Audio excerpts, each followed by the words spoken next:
Maryland's gubernatorial race is heating up as voters weigh the two candidates running in the November election. One America's Glaze has more in the race in the Old Line State.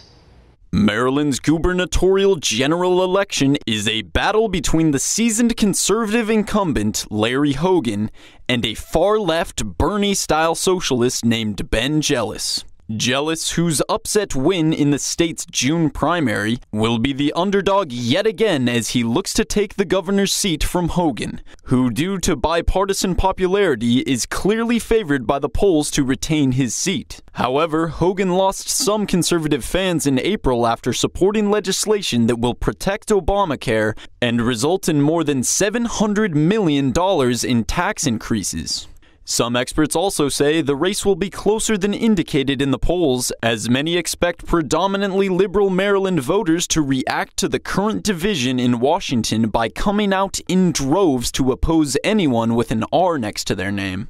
The far-left candidate Ben Jealous follows a recent trend of far-left socialists achieving unexpected success by beating out experienced establishment Democrats. A former NAACP president, Jealous is endorsed by Bernie Sanders, and many see his campaign as a bid for the progressive movement to score a big win by turning Maryland into a laboratory for the far-left agenda.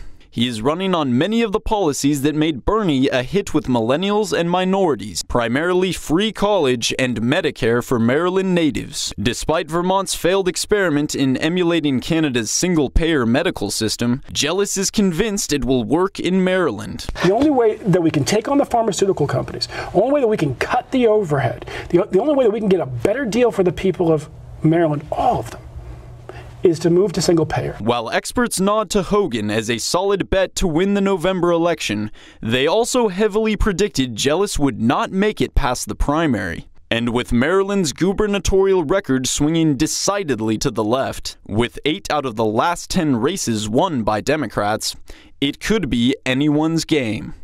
Luke Glaze, One America News. Want to see more videos like this? Click on the link below and subscribe to One America News on YouTube, and call your cable provider and kindly demand that One America News is added to your lineup. Call and subscribe today.